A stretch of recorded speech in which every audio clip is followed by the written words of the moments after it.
Episode 4. What's up, everybody? This is Dandin. Good. What's going on, y'all? It's RJ Machismo.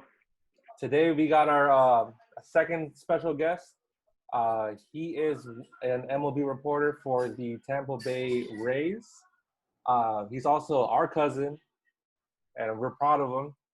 He's Josh Tolentino. How you doing today, Josh? How's it going, bro? Good, fam. Appreciate y'all having me on. Excited to Yes, sir. chop it up. Y'all putting out that good content, and glad to help out and just talk about whatever, man. You know how Bet. we do. Yeah. So like I said, me, Josh, Rael, we're pretty big sports guys in this family. There's never a time we talk about sports. We're always mentioning something about sports, all types of sports, basketball, football, baseball. It just comes natural. So it's like a regular conversation with us. So, we want to say thanks again, Josh, for taking the time to talk to us. And it means a lot to us that you're doing what you're doing right now with athletic. All right, Josh. So just a little icebreaker. Just want to just tell more about yourself so everybody can know. Yeah, I think it's just from the get, like what we said earlier, that sports has always been a big part of our family, and it's kind of always brought us together, no matter what team we're rooting for. I'm always gonna rock with Chicago, and you guys are always gonna be with the DC side of things. Some fam on the Lakers, but that's just it right there. It's like it's kind of always stuck with me, and there were other things that kind of got me into wanting to be a reporter, like on the journalism side of things, but on the forefront, it's always been that sports has kind of been the one thing that I've always wanted to surround myself in.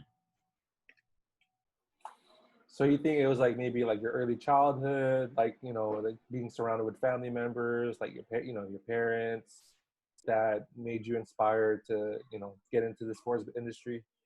No, it's actually, I mean, the family for sure, like in terms of us, like the cousins and even some of the uncles and the aunties, but when it came to like pursuing an education, my mom, she actually like wanted me to be a nurse, just like kind of a lot of our other people in the family. When I told her I Usual. was going to be a nurse, she was actually like, "Are you sure?" Like she really wanted me to pursue the medical field. And as we all know, like a lot of our family is in the medical field, and luckily my mom did get the nurse, and my younger brother Troy. But at first it was kind of like not looked down upon, but she questioned, like, is this what you want to do? But I think, like, as my career progressed, the support, they finally it came around, and they were like, we really love that you love what you're doing, because I think at the end of the day, like what our Lolo always said, he said, work hard, play hard. And really work doesn't, for me, it doesn't feel like work. And I like to feel that at such a young age. It's like something I hope everybody is able to achieve, at some point in their career. Yeah, definitely. Like, I think for anybody, you have to love what you do, right? You can't hate what you do every day, because Right. if you hate what you do, you just might as well just quit. So Yeah. that's why everybody loves, everybody has a profession, and that's where you are today. You're working with the athletic, and that brings me to my next question. So what inspired you to get into sports journalism, and tell us more about it? Yeah, so my senior year of high school, when I was trying to decide what to do going into college, I had thought about the medical field, and I had always said, maybe an anesthesiologist or physical therapist. But each year in college, and I would tell a lot of you this, I was really bad at science and math, and to pursue those fields, you need to be, pretty good, or at least show interest in it. So I realized, from then I was like, I can't do this. Like, I don't want to do this. And then I joined the high school newspaper, the yearbook there. And I found like a really kind of just passion in telling stories, and really just interacting with the athletes. Like, I was really good friends with the quarterback on the football team, and I liked chopping up with guys on the basketball team. And that followed me to college. That's where I was like, okay, I want to do journalism. But I like a lot of family, save money, go to community college at first. And even there, I was able to get that first journalism experience. Like I was able to witness more so at that newspaper there, how we cover politics and like different things going on at the school. And we were able to see corruption. And I think like when you're able to see that and you want to be able to expose it and tell the truth of what's really happening, that was the reporting side was really kind of what reeled me in.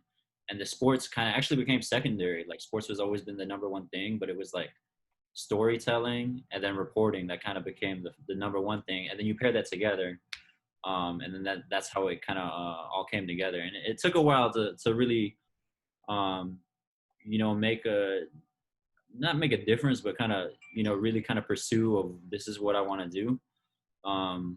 But I think when you combine those two together, the sports and the journalism aspect, I think that's really kind of what pulled me in. Oh, that's great, man. So, yeah. So go ahead, Ralph. Yeah, man. So that's great that you got into all of that. My question for you now is, what were the challenges you faced, like trying to get into the current job that you have right now, and then like the other roles that you had before that? So what were like your challenges and your tribulations and stuff like that, if you want to call it that, or any?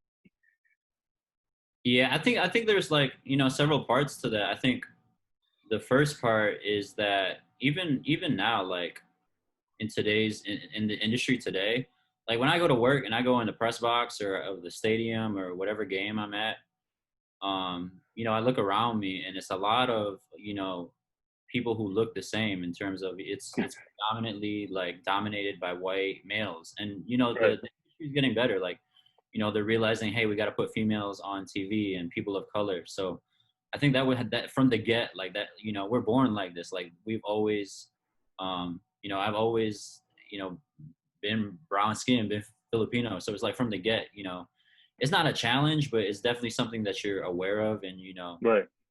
in a way you got to use to your advantage. So like, once I got lucky enough to finally get some internships under me and finally get in these locker rooms, I use that to advantage. So it's like, all the other people in the industry and all the other reporters, they're older and, mostly the same race. So it's like, okay, you the young guy in the locker room, Yeah. you diverse. And almost every single locker room, it's as diverse as anywhere you could be. There's a lot of black players in baseball. There's a lot of, players of the Spanish culture and the Latin America. And it's like, you got to use that to your advantage and know how to kind of control the room. And, I try to vibe with them. It's like, y'all listen to the same music, y'all in the same interests, whether it be shoes, Yeah. clothes. Right. Anytime there's like a new drop, whether it be like, something fashion or Yeah. shoes, you go up to the player and you're like, oh, you check those out, you cop those. And from that standpoint, you're able to build a relationship, and it's like, okay, they start to trust you, and it's like we can rock with each other. So it's really just understanding your advantages, even though they might be challenges at first. Oh yeah, man, that's cool. But was there like an intimidation factor? Were you intimidated by these players and stuff like that, or were anybody like your coworkers and stuff like that? Yeah, I think early on, Yeah. when I was really trying to get it, like, because like I was, even before I was lucky enough to have like actual professional internships, I was like just begging to get in my foot in the door. Like I was looking at all these different TV stations and newspapers, and I'm like, can you please let me go cover the Bulls game for you? Can you please let me go Right. do this? And I think early on, once you first kind of get in and you see these athletes that you've been watching for a very long time and you look up to, of course there's going to be like that shock factor. Like for me Yeah. personally, it was Derrick Rose. That was my guy growing up, like my Right. idol, Right. Right. number Right. one. Like I remember I stood in line one time outside the House of Hoops in Yeah. Chicago. To get the shoe signed. Yep, for like 12 Yeah, I hours. remember that. Like y'all know what it is, I camping. Like, saw Yeah. it, man. yep, Yeah, Yeah. I remember that. I read your story. Like I subscribed to Athletic.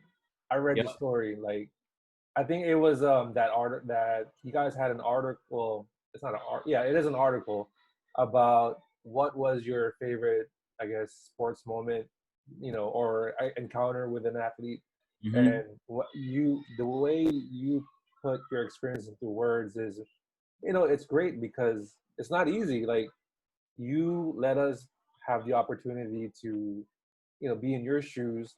I saw that you were waiting 12, 14 hours in the cold. You were the first people, you and your friends were the first people in line. And then Yeah, when that joint was like at the beginning of winter, like in yeah. Chicago. Chicago weather is no joke. It's like you guys are in the Right. negatives, -10. Yeah. And what I read, That's what I liked about that article is, when it was your turn to meet Derrick Rose, the people from Adidas say, you know what, this guy was waiting like 12, 14 hours in line. He got like I think the Derrick Rose like merchandise or a jersey. And Yep. they didn't have to do. They didn't have to do that. You know what I mean? Like, that's something that's appreciative. Yeah, and like from that standpoint, like he was always my idol. And then I was able to meet him through that. But a few years later, like when my career started developing, like I actually got the opportunity to cover Bulls games, like go to the United Center for work, and actually be in the locker room for work. And you're not there as a fan, so. I think like when I was in the locker room for the first time, I was kind of like starstruck again. But you're kind of quickly reminded that you're here for work, and you can't be like for work, right? You can't be like, oh my God, oh my gosh, like player. let me take a picture with you, like right, yeah. you're there to get the job done. So once you're able to like quickly realize that and overcome kind of that starstruck factor. Right. Like I'll see any athlete nowadays in the street, and it's just normal, just because like that's kind of what my job has forced me to. It's normalized you, and to that point, like, do I still root for certain teams? Yeah. Like I'm always gonna ride with a home, but it's to a certain point and to a certain extent. Yeah, because you definitely gotta keep it professional, especially that yeah. you have an employer where the athletic, so you can't be super fanboy. Like, right, like I'm a diehard. I was a diehard Cubs fan growing up, but if it's like the Rays versus the Cubs, it's like I can't be like yelling. I can't. Yeah, you can't be one-sided. Yeah, you can't be one-sided. Yep. Yeah, deep down inside you're mad, but professionally you gotta keep it a buck. Yeah. I think like the number one, I think, picture of that is that before the Rays job, I actually was with the Packers. So I lived in Green Bay. And like obviously growing up, I was a Bears fan. I don't know how that's a division rival. Yep. I don't know how they got to the Super Bowl with Rex Grossman. Like I still think about how nasty that defense was nasty. Yep. Right. It was a defense. Urlacher, and then y'all can't forget about Devin Hester. Hester, man, he was supposed to be. I think he should have been MVP that year. Yeah. Honestly. Yeah, man, that dude was fast. But so grew up rooting for the Bears, and it's like my first. I had an actual newspaper job out of college, but this was like my first professional team, like in my career, full-time position. And it was like, here you are working every day with Aaron Rodgers, and this is the dude that you were trying to run against, just a few years ago. So I think that kind of put everything really quickly into perspective. Because actually, I'll tell a quick story real quick on that. My first week there, Mike McCarthy, he used to be the Packers head coach. He's in Dallas right now. My first week, he pulled me into his office after he had a press conference. He's got like press conferences every day in the morning before practice. And he told the PR staff, he was like, grab Josh and, walk him into my office. And I'm in his office, and he actually took the time to get to know me because he knew like I was going to be new there and I was going to be there every day. And that meant a lot, not every coach will do that. But the takeaway from the story was that, we're going to know each other, where you from, where you go to school. And once the first thing I said was, I was like, oh, I'm from the Chicago area. He's like, you're not a Bears fan, right? Man. Kind of right there. It just shows that, no rooting once you kind of get to this level of work and you got to put the fandom aside. Yeah, that's cool. I mean, with all of that experience that you have, man, with your current job right now, I mean, what is it like though right now? Like, I mean, I know you've been to like, I don't know how many teams you covered already, but the current job that you have right now, what is it like for you? Yeah, I mean, In terms of covering baseball, it's way different than Yeah. football, obviously the NBA. So you think about the number of games just in those three major sports. In football, there's only 16 games. So I went from 16 games to Right. 162. And then, NBA's that's half of that with, the 82. So from that standpoint, last year was like kind of a crazy awakening of like, man, I only went to like 16 games, and I didn't even cover all 16 games because some of them were on the road, and I traveled to some of them, but not most of them on the Packers. So I went from like 16 games to 160, and then the Rays made the playoffs last year, and then you think about the preseason, that's 200, Yeah. like, That's a and there's lot of only games. Yeah. 365 days in the year, so it's a Right. grind, and they really are 12-hour days, but I think the reward is that you're there those 12 hours for 200 games, 200 days of the year. Like you're there and the players are there and y'all see each other more than your own families. And it's like at that Right. point, like there's got to be some type of respect of like, man, we're both rocking here like almost the entire year, basically. It's a quick off season. So um, from that standpoint, it was pretty challenging, but also the reward is that you're able to kind of build the relationships a lot faster in baseball. But in terms of like generally the athletic, I mean, like it's been pretty good. We get a lot of freedom of what we're able to do, and as opposed to newspapers, newspapers you got to put a deadline because they still got to make the paper at night. Right. A lot of so like let's say there's a game at 7 o'clock, and I actually worked at a newspaper, my first job out of college. So let's say there's a 7 o'clock game. The game ends around like 10:30, overtime, maybe like 10:45. Um, no matter what happens in the game, like the newspaper is still due at 11. Like there's no ifs, Okay. ands. Right. So like if the score doesn't make it in the paper, you still got to write a story. And it's like, Middle of the game, you got to write a story. yep. And so just imagine how much stress that comes uh, with that. And it's like with the athletic, they don't stress the deadlines. They're like, take your time. We don't have to put it out tonight. It can come in tomorrow. Like certain things, obviously, if it's important, it will have to come out right away. But they really want us. I mean, our approach is to kind of find the bigger and deeper story, and we're not stressed with the deadline. So it's like, if it takes all night to write it, we can take all night to write it. And it's just from that standpoint, it's um, that's something I really like about our company. Sounds good, man. Yeah, I can also touch on a little bit too because I remember you guys. I think you traveled with the team. You guys were playing the Dodgers, and you were in town. So we were trying to like coordinate, trying to meet up. I think it was that game where you guys were down like 3 runs, 4 runs. You guys made this wild comeback. And how many innings did it go? And you guys won the game, like Yeah, I know exactly what game you're talking about. We played Yeah, 2 games against the Dodgers last. I think it was in August. yeah. Yeah, it was at the end of August because it was right before they kind of made their last push for the postseason last year. Hmm. And they lost the first one. Blake actually pitched that game, but the second one they won, and it was like a comeback victory. I think a couple innings before I was like, all right, we ready to go. Like I was ready to meet you up for dinner. And then the Rays just came back, and it was like a crazy comeback. And it was like, from that standpoint, it's like, okay, I got to write about this and, push personal things aside. But yeah, I like when it comes to like certain specific games, like there's so many, but if you like point out a specific one, like if I can remember something about that moment, like, it's just like that. Yeah, yeah. Because I remember I texted you like, hey, like, what time are we want me to meet you up?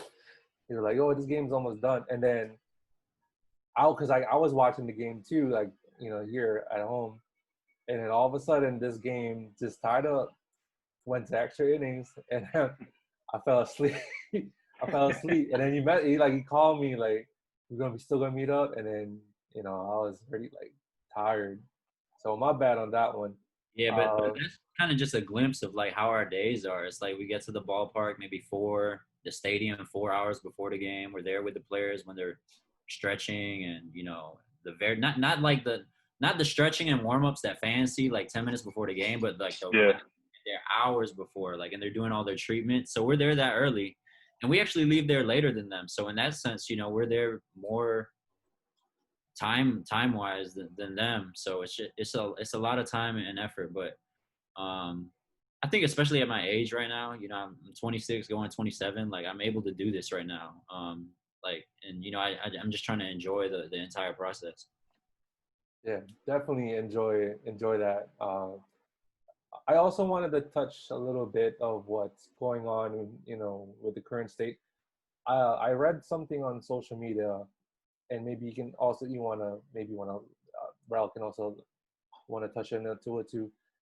There was an incident at a grocery store with you, Josh, that was not a pleasant experience, and you use your platform in your current industry to voice out what happened, and tell us more about it. Yeah, so like a few days ago, I think it was 2, 3 days ago, I was at the grocery store and I was just running to grab, you know, a couple quick snacks, for the day and, you know, maybe even for that night, just like a couple quick things. And keep in mind, like Florida, like there has been no mask order throughout this whole thing. Like they just put a mask order in, like I think the day before then. So like people aren't used to wearing a mask down here, especially, you know, with the virus going around, and you know Florida is one of the leading states in terms of cases, so they're trying to slow that down, and they had just implemented the mask order. But still, myself, I've always been wearing a mask whenever I step out the house. You know, you guys too. You know, we got families, and even though I'm here by myself, like, you know, always concerned about that. So I'm leaving the store, and I noticed this couple, this white couple, right near the exit, and they first they both didn't have masks, so I think they were a little triggered that they weren't allowed in the store because the mask order is like, you know, you got to wear masks everywhere, any business inside the city or inside the county. So they didn't have a mask, so they couldn't get in. So they whatever they needed, they weren't able to go shopping.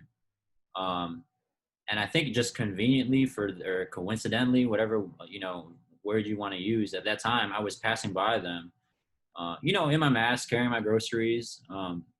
And also I think, you know, being Asian, person of color, they just kind of took their anger out on me and identified me as a target, and really kind Wow. of, yeah, in the moment I was shook. Like it happened really quickly, and you know they yelled out kung flu, and they yelled out a lot of different, uh, you know, you know, racist things. So, you know, straight up, Yeah.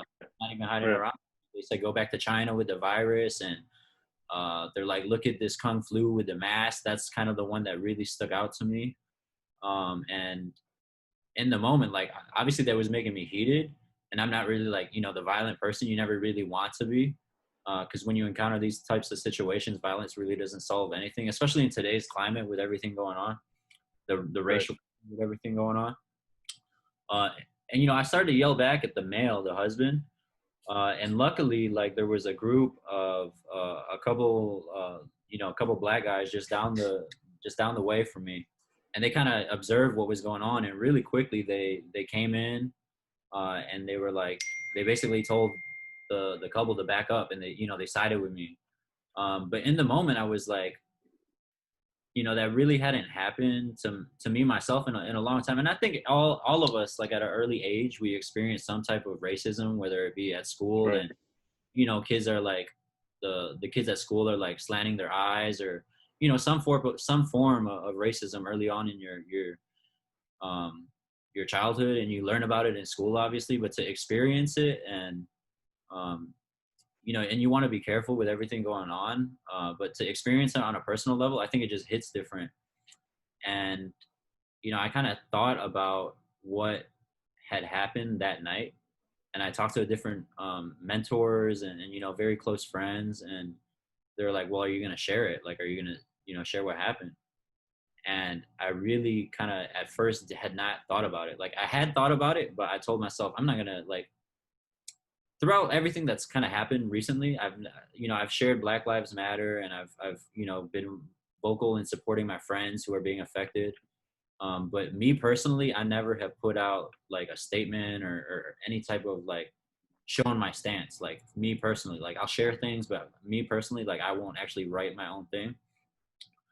Um, but like after speaking to, you know, a few mentors and stuff, they kind of told me, they were like, do you realize your platform? And it's like, you know, I have a pretty decent following. You know, it's not huge or anything, but on Twitter, it's, you know, it's up there. It's, you know, I think this put me like close to 10,000 followers, just short of that. Right. Um, and I ended up writing kind of a note in my notebook on my phone, and it wasn't more so about saying what happened to me. It was more so about, you know, this happens a lot, and it's like it's not really Yeah. published a lot. And I think you guys can relate. But especially with my parents, like growing up, like in an Asian Filipino household, like you're really kind of told to, keep quiet and not really question anything that kind of happens. And it's just like you don't use your voice, no talking back, like no really like we're marginalized. Like that's kind of like the society that or the background and upbringing that we have. Um, but I think just realizing what had happened in the moment and wanting to be able to share that and just spread a little bit of awareness in terms of that was kind of the biggest takeaway. And I think the biggest thing, like right before we hopped on the pod, I looked at the tweet and kind of the numbers behind it, because you're able to look at the analytics now on Twitter. Right. Yeah. And it got 1.3 million views, and I think Wow. that will kind of like just say it all there. And it was picked up by a lot of people in the industry. And I had Raptors players retweeting it today. I had different players in the MLB, different players different mentors and stuff. Dandin, who has a very big following, he's close to 1 million followers. But for them to see that message and share it, and also kind of believe in what we're all fighting for, I think that was kind of the biggest thing. And obviously there were still some things where it's like, there are people who question your integrity, and like there's some replies that say, that didn't happen. And I think you just gotta look past that and look at, the effect of the love and the support that, that we all, that I at least felt from all of it. And that includes you guys. Oh yeah, definitely. When I saw that, when you tweeted that, I wanted to retweet it too. I think it's great that you use your platform to, like you were saying, to show awareness that, racism isn't, it's unacceptable. We shouldn't be tolerated. We should love one another. Be kind to one another. Black Lives Matter. Those things are important to us in today's society. So, Yeah, and I had not really thought that there would be a chance of even reaching, even 100,000 people, because like, I pay attention. Like it's part of my job to pay attention to the analytics of how your social media does and how your posts do. Right. And it's like even good numbers are hard to get, like hundreds of thousands when you're trying to like boost a story. So it's like to know that more than 1 million people saw that, like that kind of really hit home earlier. And it was like, okay, you actually, and a lot of people reiterated that you did I think the proper thing in spreading awareness to the overall issue. Yeah, definitely thank you so much for Yeah, and sharing your story. here's just another spot for us to talk about it. So I mean, Yeah. anyone who tuning Yeah, in. man. I mean, and you're gonna get those bad feedbacks, like you said, when you're reading your comments and stuff like that. I mean, all of those you just gotta kind of ignore it. I mean, you're gonna read it, and you're gonna see it, but it'll probably make you mad. But in a day, you just gotta block it out. You know what I'm saying? Because I mean, Yeah, hey, there's just those people there. Yeah. Like the one thing I've learned over the past few months and stuff is like, it's my job to report about the game, whatever happens, and it's like, Yeah, right. And these are like exactly what we talked about. Like when I grew up, like this is what I would do. Like I would be on Twitter typing about my favorite player and the play they make in the game. And it's like when these players like mess up, it's like we gotta write about it too. And there are a lot of angry fans. You'd be surprised, like kind of when something happens in a game, they're mad that we're like tweeting it. And there've been I ain't gonna lie, like I blocked a lot of people on Twitter, like just because like it's I mean, you're you're gonna get those type of people, man. Yep, exactly. Yep, but I'm glad like kind of the bigger message here was everything that we had discussed. Right. Yeah, thanks. Like I said, once again, thanks again for sharing that, using your platform, and showing awareness to everybody. And so on a latter note, we want to. My next question to you, Josh, is, as part of working in the sports industry, who were the sports figures that you met in person or interviewed that you were in awe of? So someone that you looked up to, like you said, like Derrick Rose, Tell us more about it. Yeah, I can think of three off the top of my head, and one is one we talked about earlier. It was Derrick Rose. He was obviously always my idol growing up, and I explained what my interaction with him when I got to the professional level. So that's probably the one that sticks out the most. The other two are, actually within that same instance, that same year, actually, when I started covering the Bulls, the one of the first games I covered, it was that was when Dwayne Wade was still on the Bulls, and yeah, the Cubs had just won the World Series against the Cleveland Indians, and obviously LeBron was in Cleveland, and he was rocking with Cleveland, and Dwayne Wade was rocking with the Cubs, and they had a bet of I remember that. Yep, Yeah, whoever wins show up in a full full uniform, Cubs, Indians, and obviously the Cubs won. That was 2016. So LeBron, and I was at that game, working that game. LeBron shows up, in a full Cubs uniform, and it was such a kind of crazy moment. Like, you always see anytime you watch an NBA game, you always see right before the game, maybe like a couple hours before, whenever the player arrived, like, the camera's following them in, and all the attention's on their fit, whatever that what shoe. Their fit. Yeah. I mean, they got a page with that now. NBA fits. Yep, exactly. League fits. All sports. Yeah. So like, but it was like on another level, like, because this dude was rocking the Cubs gear, right? There were literally it was like hundreds of us. From the moment he got off the bus, we're like walking backwards and watching this dude every step, and just like phone cameras, like photography, like the professional video cameras, like hundreds. Like, he had security, but like they really couldn't, like, there was hundreds of us, like, just like kind of making the walkway for him to the locker room. And later that night, when he was warming up, I took this kind of still shot in front of him, and I was nervous, yo. I was like, this is LeBron, yo. Like that was so Yeah. that like he obviously sure number one Hall of Famer when he's done, and he's made such an impact on the league. And when you think of top players, obviously MJ, Kobe, LeBron. So just knowing like his stature, like, I was kind of in shock then. Since then, like, I've had opportunities to work with him again and see him again. It's died down. Like, the stardom and the shock factor has definitely died down. So that, like, he's number two. The third one, it's got to be Aaron Rodgers, because I grew up, basically rooting against him, and it's actually funny, when I took the Packers job, I had to like go back on my Twitter and delete old tweets, like, search old Wow. tweets. Yeah.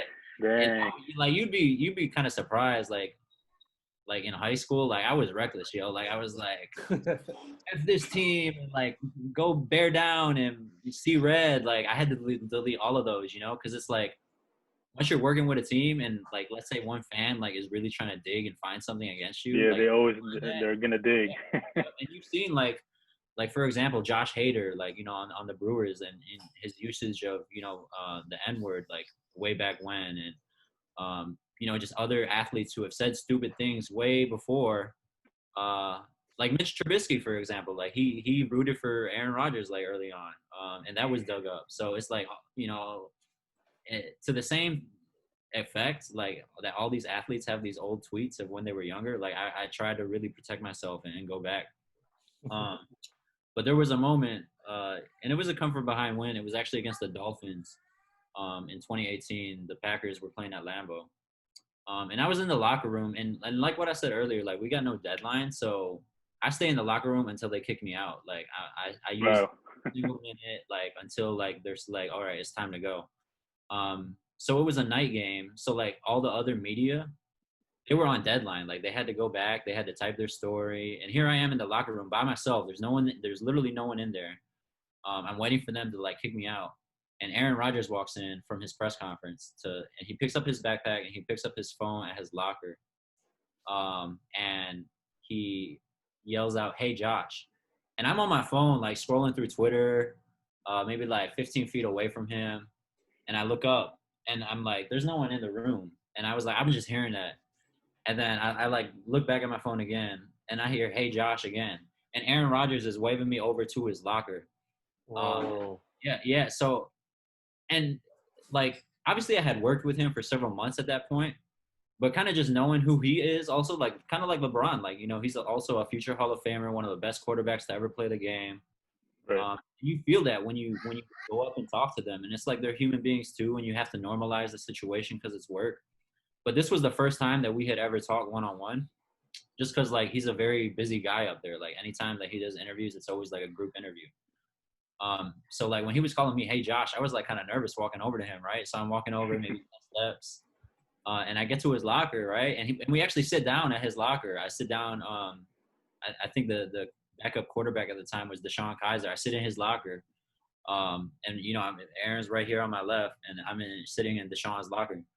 And he's like, "You're Josh, right?" He was like, and he introduced himself for me, kind of like what Mike McCarthy did. And he was like, asking me about where I'm from, and then he actually pointed out, he was like, "I read one of your stories earlier this week," and he's like, "I really enjoyed it," and it was actually on one of his offensive linemen, and to that. So in the moment, and then even after that, it's like you realize that the players might not admit openly that they watch TV and they watch or they and they read yeah, they do. Maybe some players they read, but maybe some players don't check it out. But like they really read everything. Like I know players who like search their name on Twitter and Google their name like right after the game. They want to know what people are talking about, and to know like one of the best quarterbacks to ever play the game, like went out of his way to kind of notice your work, and from that standpoint, it kind of helped the relationship for the rest of the year, and I felt comfortable and not any nervous or starstruck at all, like, and I felt comfortable just going up to him and chopping it up, just like on a regular basis, because you see those guys every day. So definitely Derrick Rose, LeBron, and then getting to work with Aaron Rodgers every day a few years ago. Those are kind of the three that stick out.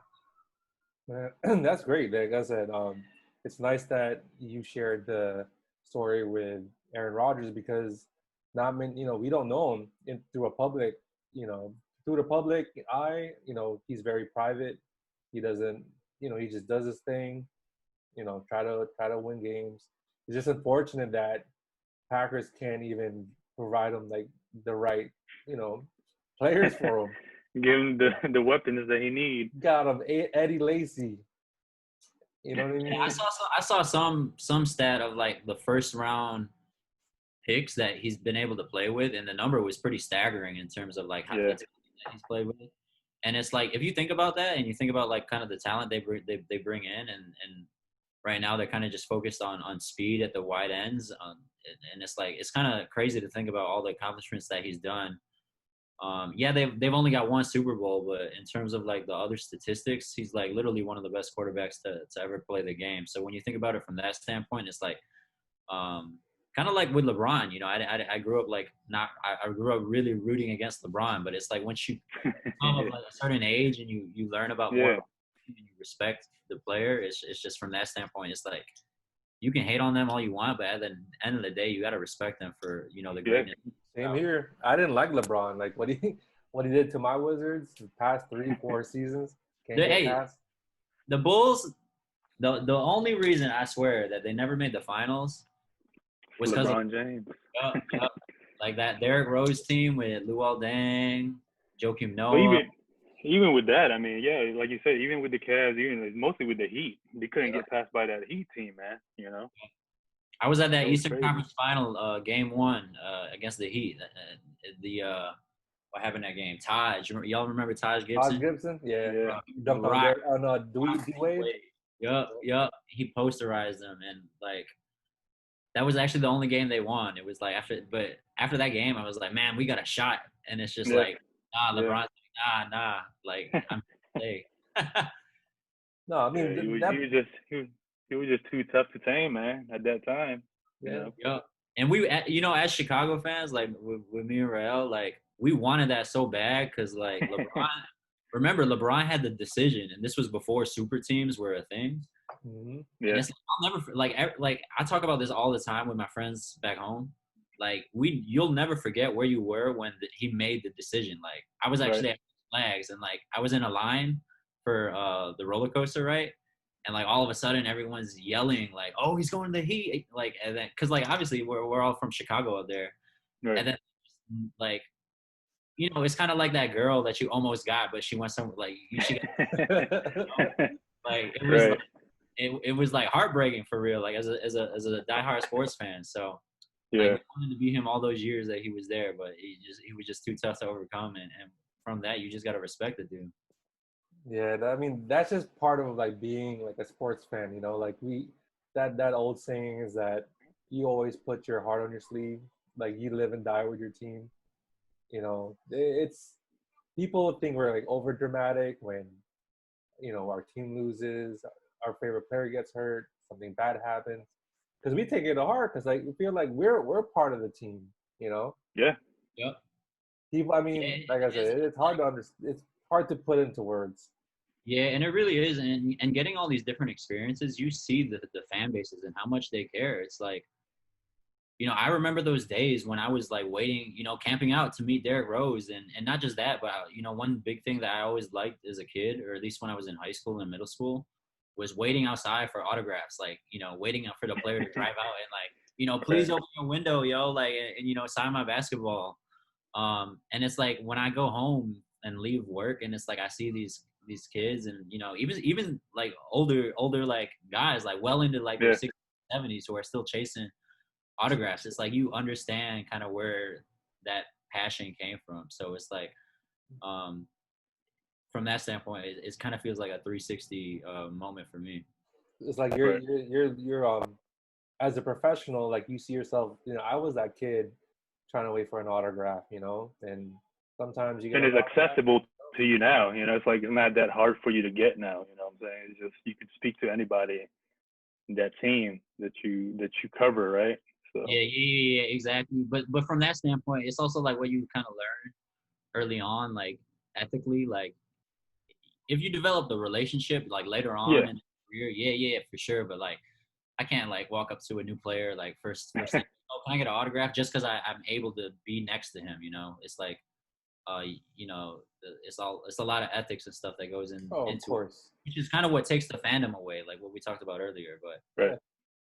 Yeah, yeah. Like I said, you gotta be a professional first and foremost.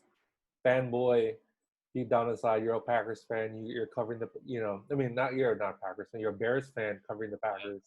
yeah, That must have ate you every day. You know what I yeah. mean? I mean, but the thing is, like, you root for the success of your team, of the team, at least. Like deep down, you're always gonna want them to do good because in a way that helps your career. But if the team's bad, you gotta tell it how it is. Like you can't. There's no bias. There's no like. You can't fall this way or this way of, you know, oh shoot, I'm tight with this player, and he did really bad tonight. I can't say he did good. You gotta stay how it is, and um, from that standpoint, always remember that you're there to do a job, and no matter what relationships you built, that you gotta tell it how it is, because like that's kind of brings me back to like the first thing that brought me in is the truth telling, storytelling aspect. It's like just tell it how it is. It's great. So But go ahead, bro. yeah, I was gonna ask you since obviously the Kansas City Chiefs won the Super Bowl this year, and I think I remember you worked. I think you covered a training camp, right? I did. Yeah. And that's actually kind of what led me to my first football job. Like after that, there was an internship. I actually worked at a newspaper and covered colleges. But what led to kind of the first offer with the Athletic was because I had that football experience. And it's a story that I mean, I'll always remember, that I'll continue to tell. Uh, so it's crazy, yo. Like, you know how it is. Like, um, we go to church, and a lot of people at church play basketball, right? Yeah. Um, so like I moved to Kansas City. I didn't know anyone there, and I went to church my very first week. Um, and that Sunday, like after the service, like I had a couple guys come up to me, and they're like, "Oh, are you new?" Introduce ourselves. They're like, "Oh, we're gonna play basketball later," and they gave me the address of the park. Um, and it was later in the afternoon, so it was like I went home, um, took a nap, and I woke up from my nap, yo, and I'm like, I type in the address of the park, and I'm like, yo, this is kind of mad far. It was like 45 minutes from where I was staying, and I'm like, should I go? I was like, I mean, I was pretty tired because I had covered a soccer game the night before, the Sporting Kansas City soccer team, the MLS team they have. So like I was tired, and then I had to wake up early to go to church. But I was like, you know what, I want to play basketball. These are new guys that are invited me out. I need to find some develop some friends here. Why not? I was like, I'll drive the 45 minutes. So I pull up to the park, right? And the guys are there for that invited me, and we're playing on one side of the court, and on the other side of the court, I'm like, that looks like Pat Mahomes, and the only reason that I say that was because 2 days ago, that Friday, right? So that was a Sunday. On Friday, I had covered training camp. Like I was at the Chiefs facility, their practice facility. I had seen Pat up close in person. I actually, said hey to him and introduced myself really quick. So I had seen him up close. So I it's different. When they're wearing a helmet, you can't really kind of tell who they are outside of their body structure. You can't see their face. But I saw him up close, and I was like, and so like back to Sunday, like I'm on the one side of the court, and he's on the other side of the court with two other players, and it's like I think that's Pat. But I didn't tell any of the guys from that I was there at church. And then eventually we're actually playing our own game. So they're just shooting around. It's 3 of them. And then I think there's like 4 or 6 of us playing on the other side. And, we're just playing casual 3-on-3. And so like after one of the games, we sit down, take a break, take a breather, get some water. And we're sitting down there watching them. And one guy's like, that looks like Lonzo Ball. And then the other guy's like, that looks like Lonzo Ball too. Like, cause their haircut, because the styles with Pat and with Lonzo. And I like look up to him, and then we make eye contact, and then he actually like yells at us. He's like, y'all want to play a game? And yeah, so I get up and I start walking over there because the other guys they were still resting from the game that we had just played, and I'm like, yo, Pat. He's like, and then he was like, Josh, right? And like because we had just met the other day. Yeah. And like from there, like it was kind of like a crazy we just hooped and we ended up hooping. Like that summer I was there for an internship. We ended up hooping regularly. And it was crazy because like no one from church, they didn't really know who he was. Like he was their first round draft pick, but he wasn't his rookie year, right? That was his rookie year. Yeah, he was backing up Alex Smith. Alex Smith, yeah. Yeah, he wasn't a guy yet. So like no one really knew who he was. But like after our first game, like I had kind of told the guys, I'm like, yo, that's your quarterback. And they're like, no way. And like the whole park, the whole park kind of rushed and they all like came and started watching us and they all took a picture with him, obviously. But yeah, from that standpoint, it was like just developing that relationship with him, kind of really helped me, the early stages of my career. Cause it showed that, he wasn't a dude yet, but everyone knew he was going to be a dude. And I told all my friends, I'm like, yo, watch out for this dude in KC. Yeah. And like, we all know like how he took off the past 2 years. So little what people knew, what was in store to them, Hey, when the funny thing is that he hit a fadeaway jumper over me to finish the game at 21. Mm-hmm. It was like a little mid-range, like step back. And like, he was talking mad trash, like, and like, you kind of knew the competitiveness and like even at the early stage. And what's funny is like I don't know if y'all remember, but sometime last year there was like a viral clip. I don't know if it was like on Bleacher. Yeah, I remember. He was playing ball. Is that you? Lifetime, right? Yep, he was at Lifetime. Yeah. And like people don't realize like this is what he does on a regular. Like this wasn't a one-time occurrence. He didn't just show up there like from the get, like he's always been a hooper. Like he loves the hoop. Like just like us, he likes to make his runs, and like we like to run fives, and it's just like from that aspect. Obviously the Chiefs kind of got worried and they put in that contract. Yeah, I remember that. Yeah, that he's not allowed to play pickup, but yeah, who knows if he still does? So that's just a cool little story that I think I'll always have. And that was at the beginning of my career, so it was like. I knew early on that I wasn't going to be there full time. And I was like, I just want to take advantage of it. So we actually hooped on a regular basis that summer. And like, from that standpoint, we were also able to relate, like of we're both two young dudes in a new city. You know, what spots have you been hitting up? Have you checked out this restaurant? You know, have you been to this mall? Um, and that was obviously before he became a superstar. So that's just a relationship that I'll always remember. That's great. I mean, I'm sure he'll still remember you if you come across him like, hey, Josh. Well, yeah. So that the thing is, so like when I got the Packers job, the first game that I covered, it was they played Kansas City in the preseason. And I don't remember if Pat played. He might have played a quarter that game or like a drive, because you know in the preseason they really don't run guys. Yeah. And like so, I made a point of emphasis to like show up at his spot, like at his locker. And like so, by the time I had left the Packers locker room to run and go try to catch him, he had already finished. But like it was funny because like as I was leaving to go back to the Packers locker room, we ran into each other in the hallway and like we shook up like it was just like normal times like from a year before. So like I really do think if you're able to establish the relationship to a certain point and develop it, like they really do remember you and you know later on in your career. Yeah, that trust is definitely important, especially when you have that good rapport with.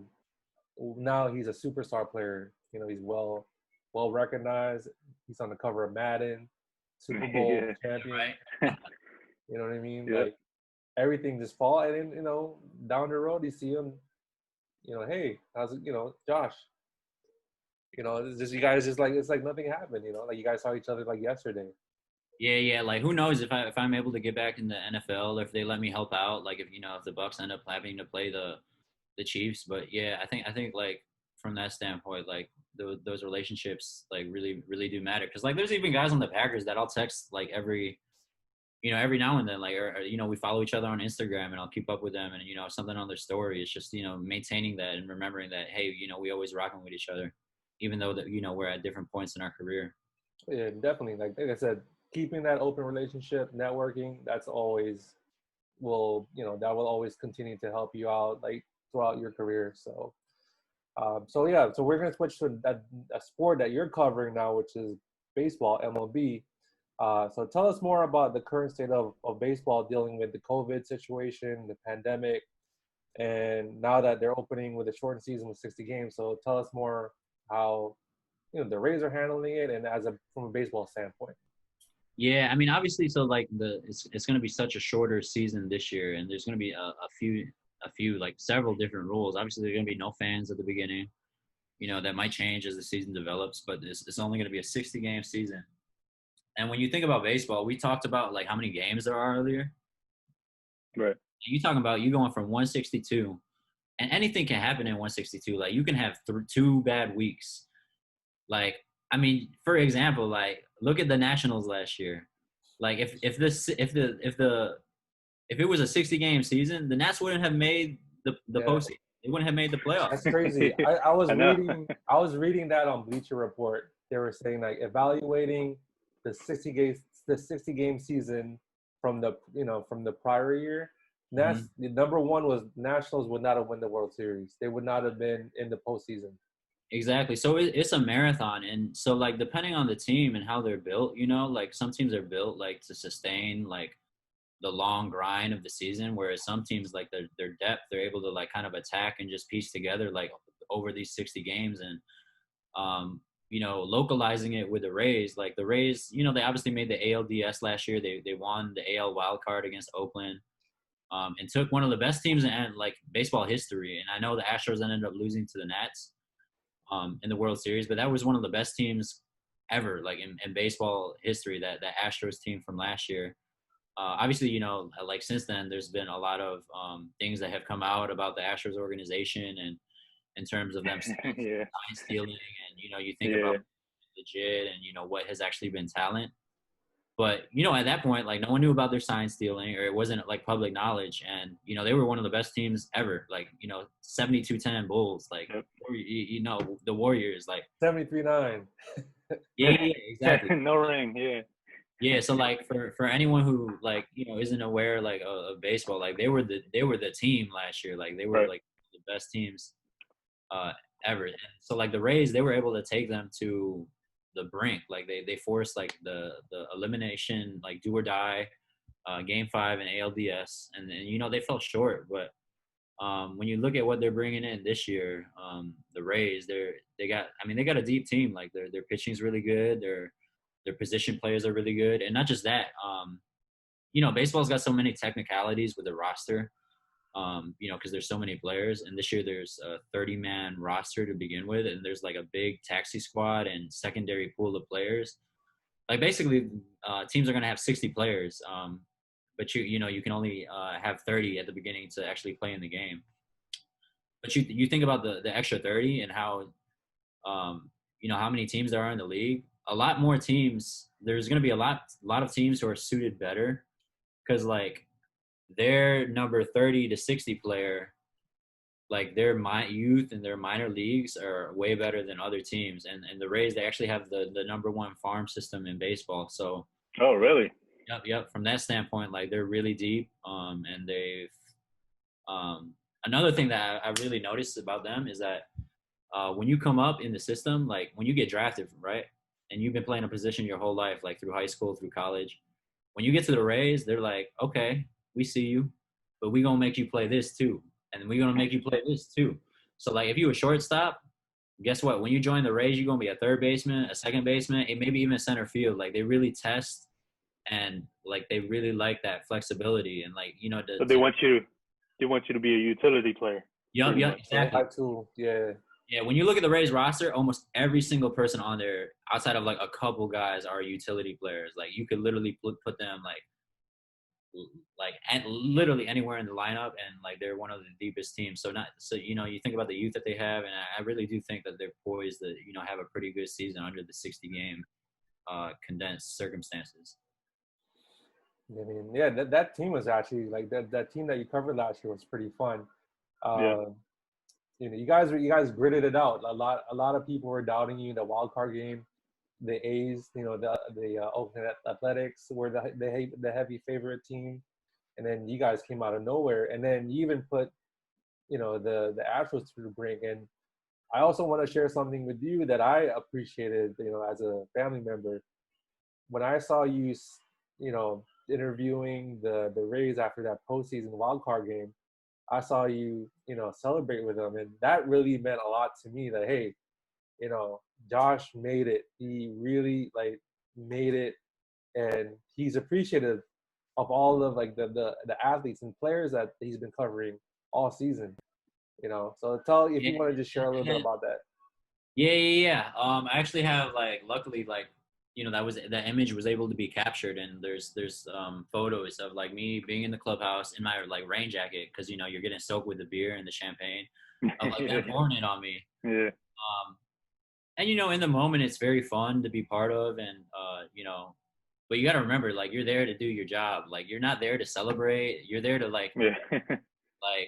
as crazy as this shit is that's happening. They're pouring all this beer on you. You got to remember what's happening because you got to write about it. You got to write about what's happening as soon as you get upstairs.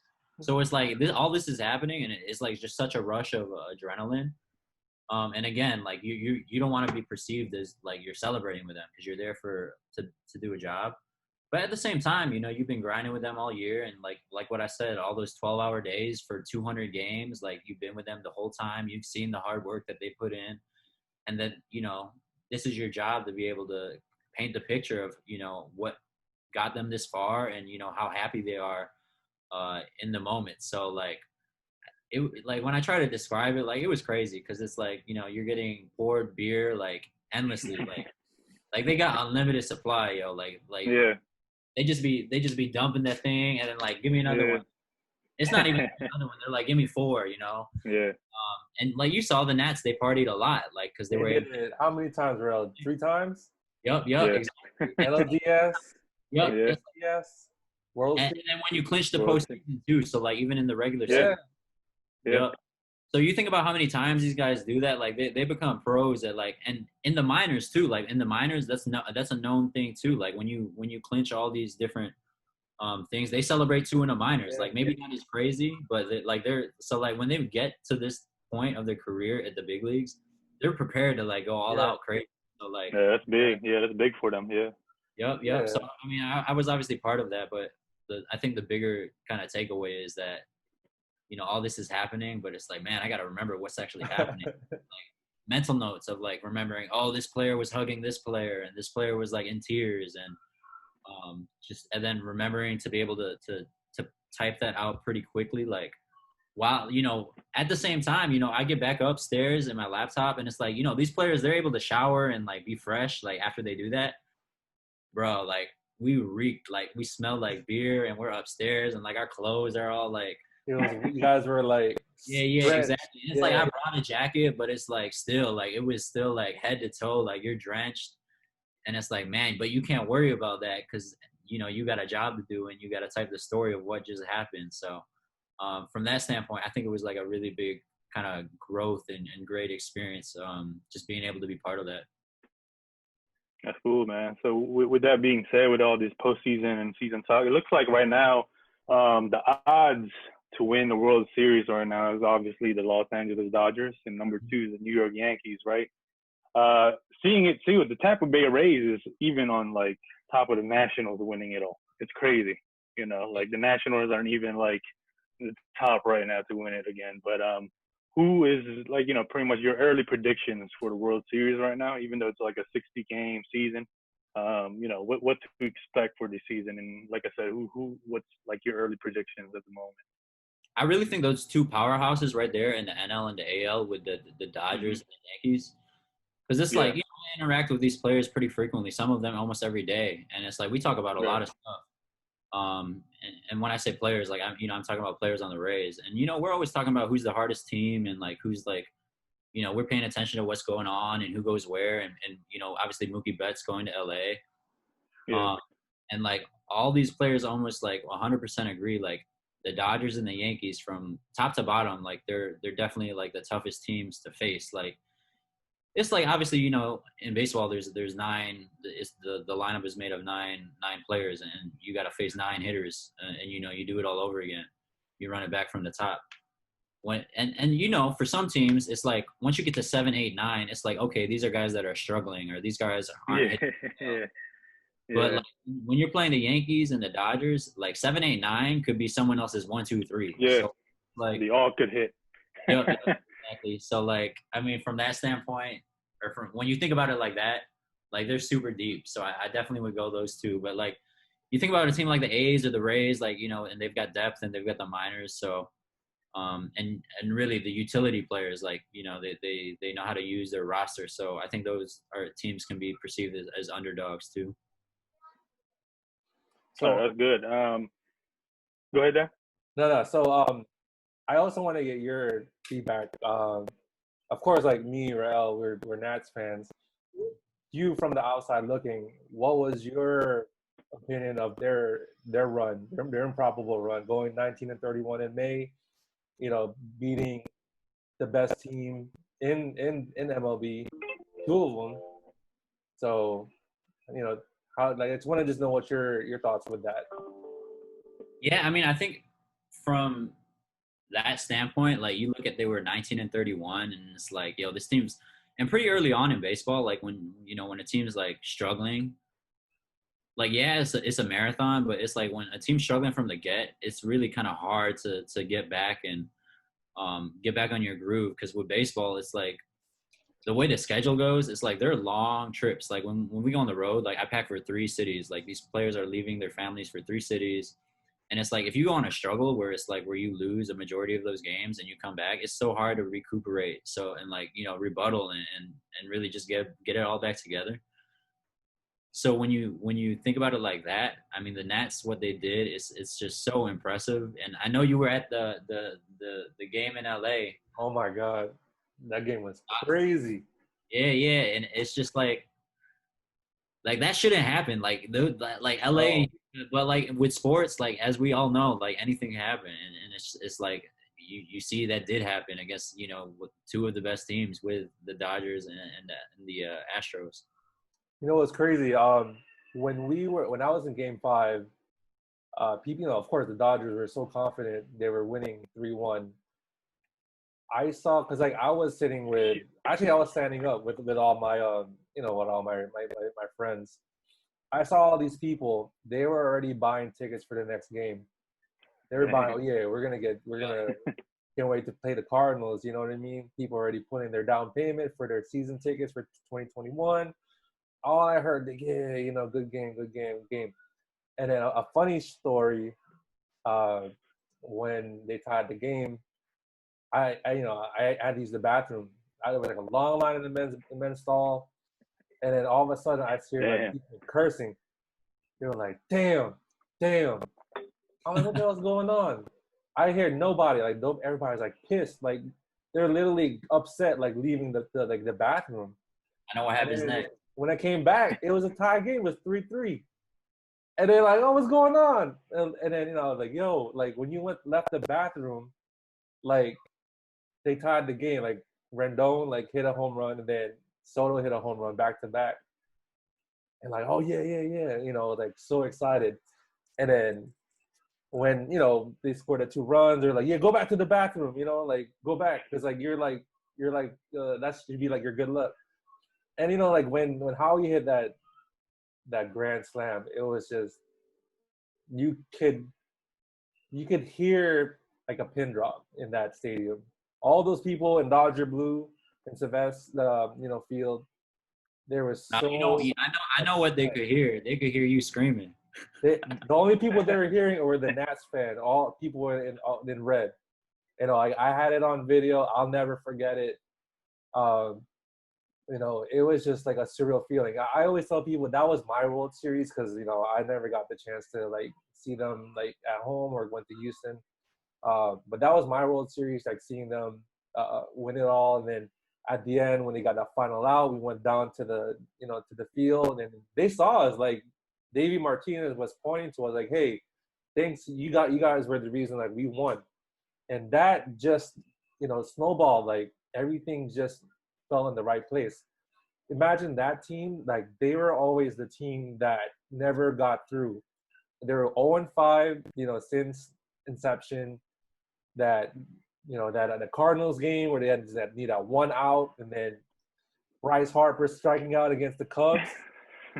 Yeah, I remember that. And then the other year too, with I think 2016, it was Kershaw was the relief pitcher. Yeah. You know what I mean? The Like Dodgers, so many bad like misfortune with the Nats, and then the whole thing with the Brewers. Like, oh my God, like 2 out in the 8th. That was crazy. It was wild. And another game. story I can share with this. I couldn't watch the game anymore, so I was eating dinner with my family. And then my sister, Rachel, is diehard fanatic. You guys know she's diehard sports fan. I got like 10 missed calls from her. Like, what the hell's going on?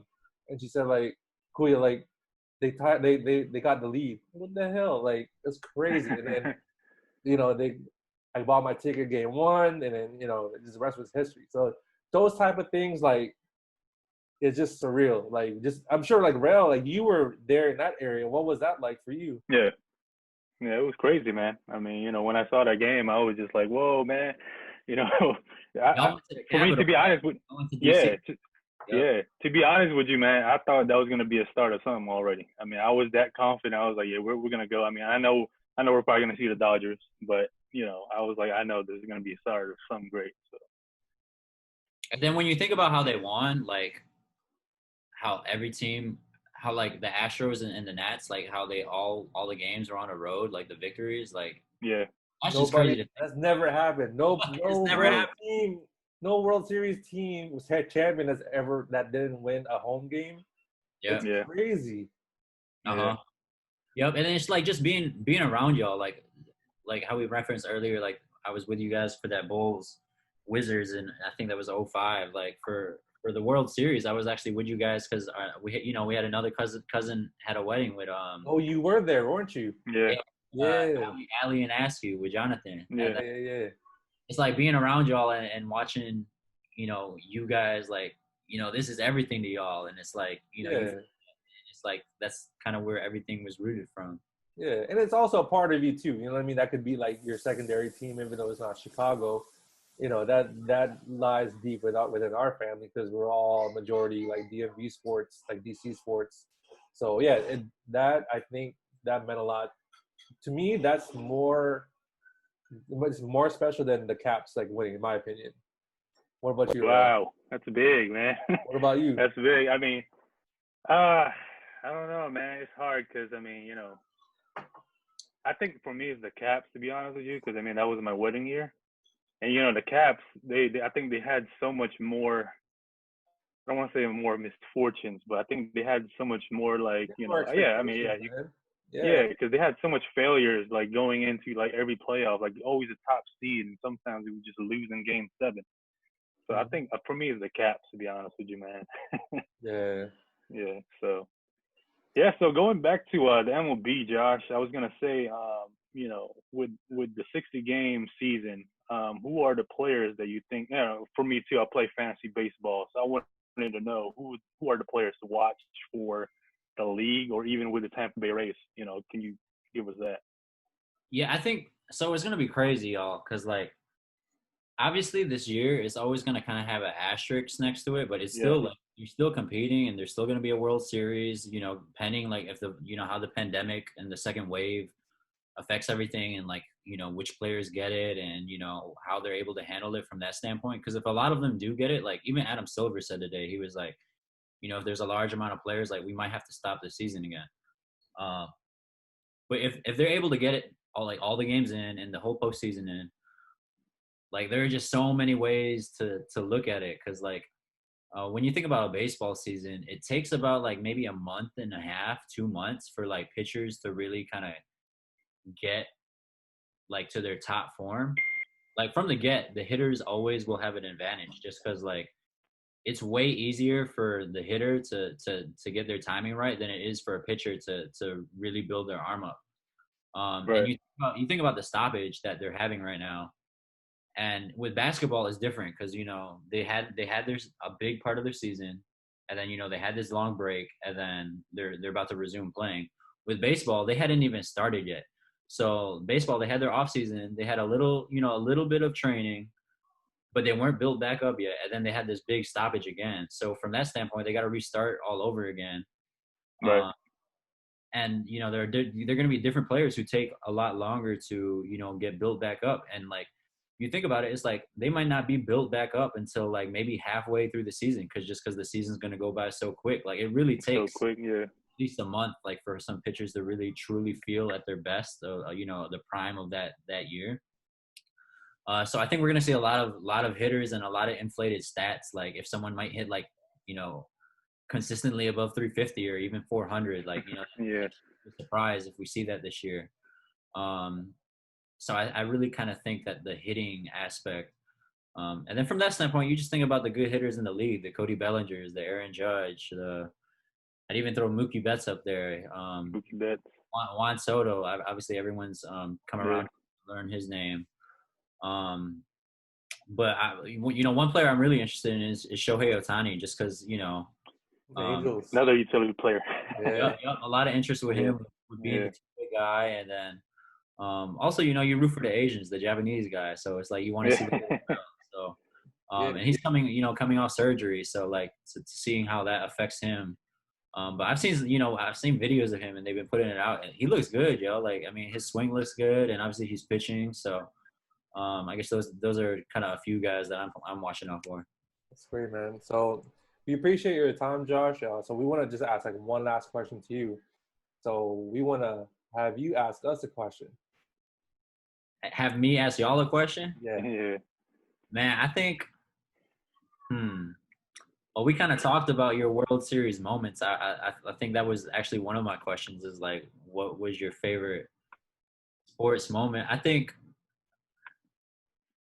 Maybe not sports moment, but like maybe we've been talking about relationships and interactions, and I'm very lucky to be in a position where I see these guys every day, and I learn about their daily life. But like as a fan, like what was the athlete that you met? And I think I know Dan's answer. Yeah.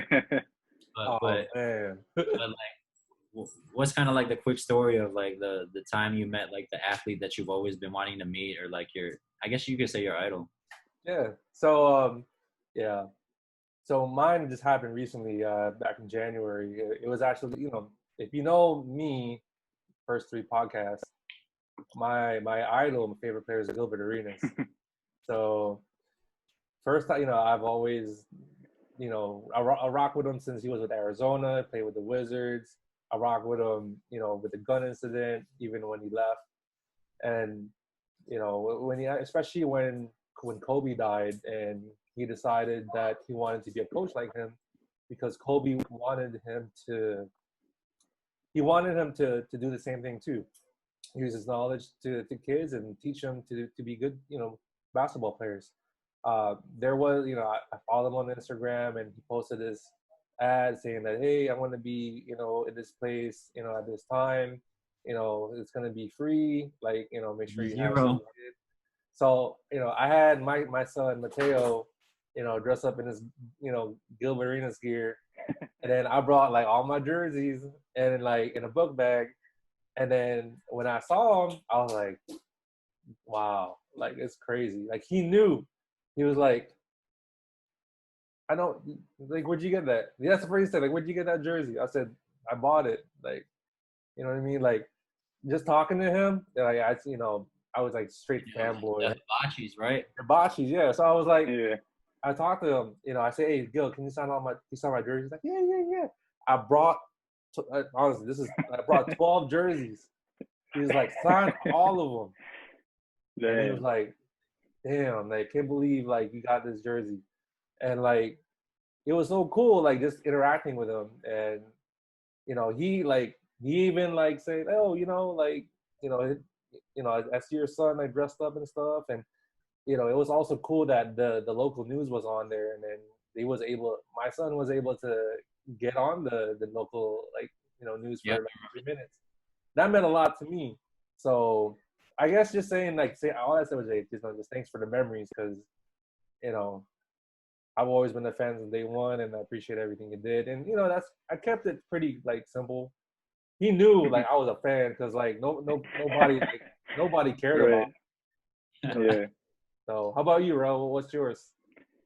I mean, like I said, man, going back to earlier what Josh was saying about waiting in line for autographs. I mean, for me, it was probably Donovan McNabb when he was at Redskins. It was crazy because he had a book signing, man. So I bought that book signing. I think it was about NFL dads, and I guess he was just part of it. So, I went to DC. I think I had work from 3 to 11 that day. And, me, I was like, man, that's my guy. Even though he's a Redskins now, that's still my guy. So, I made an effort to go all the way to DC. And at that time, to me, going to DC at that time was like far. It was shit. Like, it was just there's a lot of traffic and all that crazy stuff. But so, yeah, I made an effort, man. I stayed in line. By the time I got there, I mean, you got that video, right? Oh, yeah. I was the one that told Yeah. you about it. Yeah. Yeah. So I was like, I got to the front, man, which is the greatest thing to me. I told him, I was like, hey, man, I'm a big fan. I know you're a Redskins. I mean, I know you're a Redskins quarterback now, but I'm still, you're always going to be eagle to me. So, at that point, he was just like, yeah, man, appreciate your support and all that stuff. But yeah, man, I think that to me, that was probably like the greatest moment. I guess my interaction with my favorite player. You got on the news too. Yeah. Fox 5, man. Yeah. So that was a cool thing, man. Awesome. Yeah. Hey, if I was to like say one thing of like not advice, but like to like, all the fans out there, like when you meet the athlete, like a lot of people say like, I'm the biggest fan, and I truly mean like a lot. Like when you feel like you're the biggest fan, like you really do mean that. Like you love this athlete. Yeah. But like when because obviously interacting with them every day, like the next time like anyone listening meets their favorite athlete, they're lucky to get that opportunity. Like just look up a little tidbit about them, like where they're from or like what's their favorite, store, you look on their social media, like something they might have did recently, and just like throw that in there real quick, like when you're meeting with them. Cause like, that's what I try to do with athletes that, I work with, but I might not have like worked extensively with, like for example, like, a guy that you guys all like really respect came out from the DMV, Kevin Durant. At this point I was definitely, trying to establish myself in the professional career. and wasn't a fan anymore of like rooting for all these guys. But KD, he part of that the Olympic team, and I think that was 2016 when they came to Chicago to practice, and then I think they played some team. I think it might have been Brazil at the United Center, but they had practice, right? But I went up to KD and I like told him how like all my family's from the DMV, and I told him about Cluck Hughes. I told him about like one of these gyms that he used to play at like when he was Run growing and up. shoot. Yeah. Run and shoot. When you show like that, you know a little bit about them, and it's not just like when you show that you know a little bit about them, it goes a long way. And I really think that not just as like a journalist, but I think even as a fan, like it goes a long way that because the players notice that, and it really does make a difference, I think. Well, once again, Josh, thank you so much for having the time to talk to us. And then if you want to just plug in your Twitter handle, and then your athletic stuff too. Yeah, man, it was fun. We got to do it again, especially if we get even more guests in the future. Hopefully we can make something shake. But my Twitter and Instagram, they're both at JCT Sports. So just my initials JCT and then sports. And then obviously on the athletic.com, and then you can just search my name on there, Josh Tolentino, rocking with reporting on the Rays. So. But yeah, man, cool, I appreciate you. It was fun, man. I appreciate you, man. Hey, thanks again. And don't forget, you guys subscribe to The Athletic too. So you guys got a lot of good content for sports. Yeah. I know there's a lot going on, but we're still trying to get paid, and you gotta. Sure. It's like it's like all our 9-to-5s. I know my 9-to-5 is like a little bit different from that aspect. It's like I'm lucky enough to go to games and see these players every day, but it's still a job, and From that aspect, like we're all trying to grind. So always respect the hustle, no matter what we do. Sir. Definitely. Of course. Well, once again, Josh, thanks again for being in our episode 4. We appreciate it, and then, we're definitely gonna keep in touch again soon. Yeah, man, keep doing your thing, bro. Yeah, we're proud of you, man. Keep it up. Yeah, no doubt. Everyone tap in, man. This was a very good podcast, man. Appreciate it. All right, appreciate it, guys. All right, bro. Peace. Thank you.